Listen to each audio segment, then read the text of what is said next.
जी हाँ दोस्तों, आज हम देने वाले हैं भीम ऐप की पूरी जानकारी।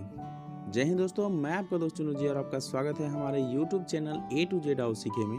अगर आप भी चाहते हैं कि आप लोगों को भी इसी प्रकार के वीडियो का नोटिफिकेशन मिलता रहे तो हमारे चैनल को सब्सक्राइब कर बेल आइकन को दबाना ना भूलें। तो आज हम बात करने वाले हैं भीम ऐप के बारे में। भीम ऐप एक ऐसा ऐप है जिससे आपका काम बहुत आसान हो जाता है। ये है भीम ऐप का लोगो जो आप गूगल प्ले स्टोर से डाउनलोड कर सकते हैं। तो आपको करना क्या होता है कि यहाँ पे आपको करना है क्लिक, और ये कैसे वर्क करता है वो आज हम बताने वाले हैं। इसमें क्या क्या फीचर हैं ये हम इसके बारे में बात करने वाले हैं। कैसे आप किसी से पैसा ले सकते हैं, भेज सकते हैं, या फिर आप अपने दुकान पे एक QR कोड बना के और अपने दुकान को डिजिटल बना सकते हैं, कैशलेस बना सकते हैं। कोई भी जो है आपको हार्ड कैश ना दे के आपको सॉफ्ट कैश यानी कि मोबाइल के द्वारा ही आपको पे कर सकता है। तो ये हम पहले से ही रजिस्टर्ड कर लिए हैं, इसलिए मेरा पासवर्ड मांगा जा रहा है। अगर आप लोग भी कर लेंगे तो आपसे भी पासवर्ड मांगा जाएगा। इसमें दो टाइप का पासवर्ड होता है, एक इंटर करने के लिए, मतलब ये इस ऐप में जाने के लिए पासवर्ड होता है, और एक पासवर्ड होता है जिससे ट्रांजैक्शन किया जा सकता है, किसी को पे किया जा सकता है उसके लिए। तो हम पहले चलते हैं, हम बना लिए हैं तो इसको पहले हम लॉगिन कर लेते हैं, और इसमें इंटर होने के बाद हम देखते हैं कि इसमें क्या क्या फीचर हैं। तो हमने पासवर्ड डाल दिया है और ये हमारा भीम ऐप जो है लॉगिन हो रहा है, और ये देखिए लॉगिन हो चुका है। अब हम इसको बताने जा रहे हैं कि ये क्या क्या काम करता है इसमें, ये इससे हम कैसे अपने काम को बहुत ही आसानी से किसी से पैसा ले सकते हैं और अपने व्यवसाय को आगे बढ़ा सकते हैं। तो चलिए देखिए, अब हमारे पास अगर कोई मांगा जाता है कि कोई भी कस्टमर आता है और बोलता है कि आपका क्या UPI नंबर है, तो मेरे पास पता ही नहीं होता है कि UPI नंबर क्या होता है। असल में क्या है कि आपको ये भीम ऐप बनाने के बाद आपको UPI नंबर जो होता है वो ये होता है, आपका मोबाइल नंबर ही आपका UPI नंबर बन जाता है। जो भी मोबाइल नंबर रहेगा उसके बाद रहेगा आपका @ उसके बाद लिखा रहेगा UPI, और इसी के ज़रिए आपको पैसा कहीं से भी कोई भी भेज सकता है, आपके दोस्त हो या आपके कस्टमर हो या फिर आप कोई भी अन्य व्यक्ति हो, तो आपके अकाउंट में पैसा आ सकता है और आप अच्छे खासे अपने बिजनेस को भी आगे बढ़ा सकते हैं। ये ऐप सभी के लिए ज़रूरी है, तो आप इस टाइप से कर सकते हैं काम। अब चलिए हम आपको और बताते हैं इसमें क्या क्या चीज़ है। तो देखिए, अगर आप कोई ऑनलाइन फॉर्म भरते हैं, ऑनलाइन फॉर्म भरने पे आपको बोला जाता है कि UPI के द्वारा आपको पे करना होता है। तो UPI नंबर वही होता है, आपका मोबाइल नंबर होता है, उसके बाद @ लगाना होता है, उसके बाद UPI लिखना होता है। लेकिन उससे पहले आपको इस ऐप पे, जो भारत सरकार का ऐप है भीम, उस पर आपको करना होता है अपने मोबाइल को रजिस्टर्ड। अब वो कैसे करेंगे, तो आपके बैंक में जो मोबाइल नंबर रहता है उसी के ज़रिए आप इसमें रजिस्टर्ड हो सकते हैं। अगर आपके बैंक अकाउंट में मोबाइल नंबर रजिस्टर्ड नहीं है और वो मोबाइल नंबर आपके कोई स्मार्टफोन में नहीं है तो आप रजिस्टर्ड नहीं हो सकते हैं। तो इसके लिए जो है आपके पास स्मार्टफोन होना तो अनिवार्य है ही। तो हम देखिए बता देते हैं कि अगर आप कोई फॉर्म भरते हैं तो फॉर्म भरने के बाद क्या होता है कि उसमें UPI नंबर मांगा जाता है। UPI नंबर मांगने के बाद जैसे ही आप सबमिट मारते हैं तो उसका अप्रूवल, मतलब उसका रिक्वेस्ट, वो फॉर्म का आपका आ जाता है इसमें, यहाँ पे अप्रूव टू पे। यहाँ से आप जैसे ही ये डालेंगे तो आपके पास एक पिन आ जाता है, आपको पिन डालना होता है, और वो पिन जैसे ही आप डालेंगे तो ये आगे की ओर बढ़ जाएगा और वो पेमेंट सक्सेस हो जाता है। अब और चीज़, अगर ज़रूरी नहीं है कि आपको कोई फॉर्म के ही द्वारा पैसा मांगा जाए, पेमेंट करना हो सकता है कि कोई व्यक्ति भी अगर आपसे पैसा मांगते हैं तो वो कैसे मांगते हैं। मान लीजिए कि आपको ही मांगना है तो आप कैसे मांगेंगे किसी से पैसा, तो आपको मांगना होता है कैसे। यहाँ पे देखिएगा रिक्वेस्ट मनी लिखा हुआ है, रिक्वेस्ट मनी पर जैसे ही जाते हैं तो आपका उसका भी UPI नंबर, अगर मोबाइल नंबर सेव है तो जैसे ही आप उसके मोबाइल को टच करते हैं तो ये खुल जाता है और UPI में चला जाता है। जैसे ही आप जितना भी अमाउंट डालेंगे तो वो रिक्वेस्ट में चला जाता है। अब हम आपको दिखाते हैं करके कैसे किया जाता है। तो पहले हम रिक्वेस्ट मनी पे क्लिक कर लेते हैं।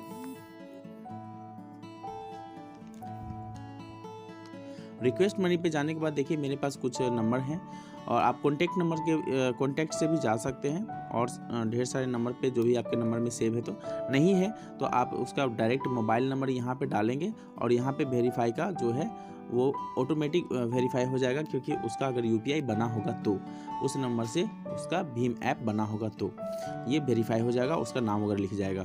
तो उसमें आपको ज़्यादा परेशानी नहीं होता है और किसी को पैसा भेजने में आपको किसी तरीके की मिस्टेक नहीं होती है, क्योंकि सारा डिटेल्स दिख जाता है। और अकाउंट नंबर से आप भेजते हैं तो कभी नंबर वगैरह मिस होने का डर होता है। तो चलिए अब क्या करते हैं, जैसे इस पर करेंगे तो हमको रिक्वेस्ट करना है।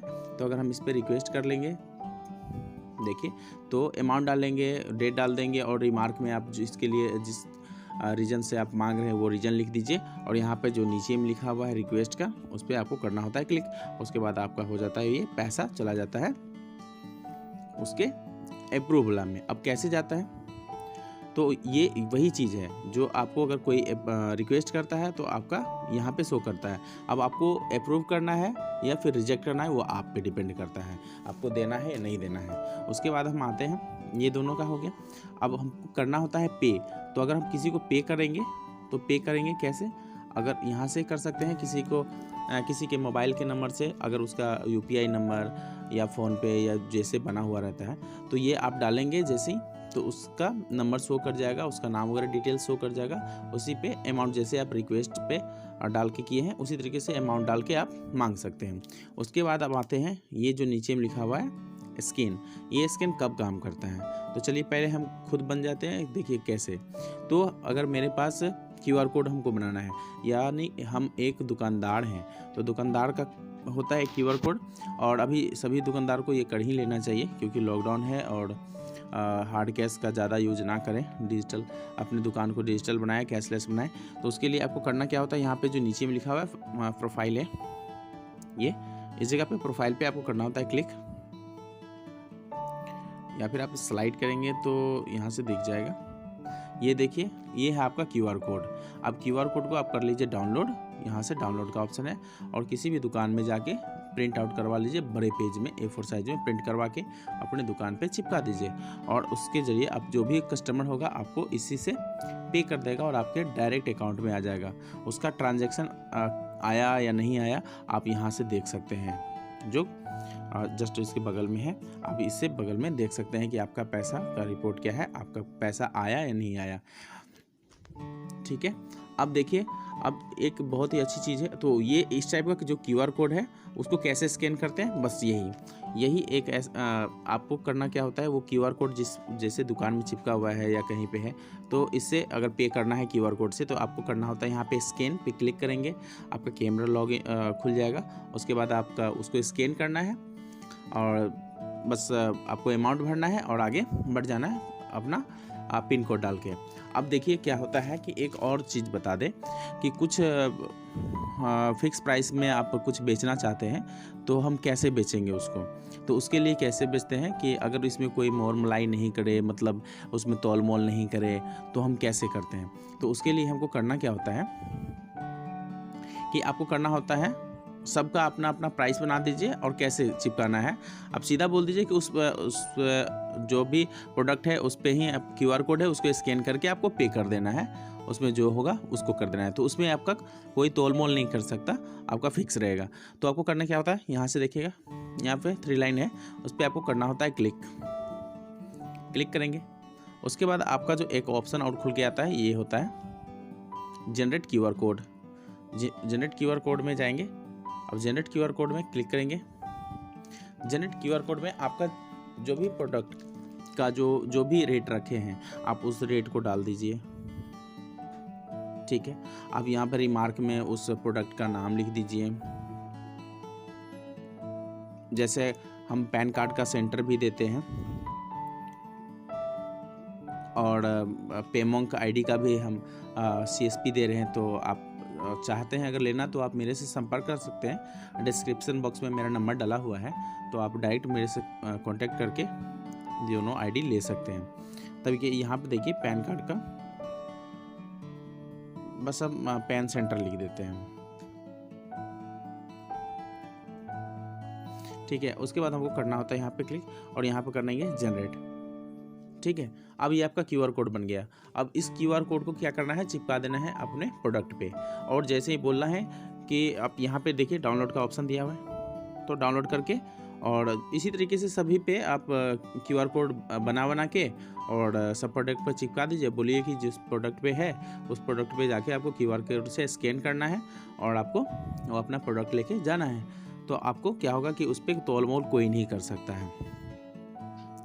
ये बहुत आसान है और इसमें जो है सभी कस्टमर को अच्छा भी लगता है कि थोड़ा सा, और आपका थोड़ा सा जो दुकान का जो है वैल्यू ज़्यादा बढ़ता है कि आप फुल डिजिटल हो गए हैं, और बहुत कैशलेस होने का फ़ायदा भी है कि आप अभी इस समय में जो कोरोना वायरस का जो चल रहा है, तो इससे आप अपना डिस्टेंस भी थोड़ा सा मेंटेन रख सकते हैं।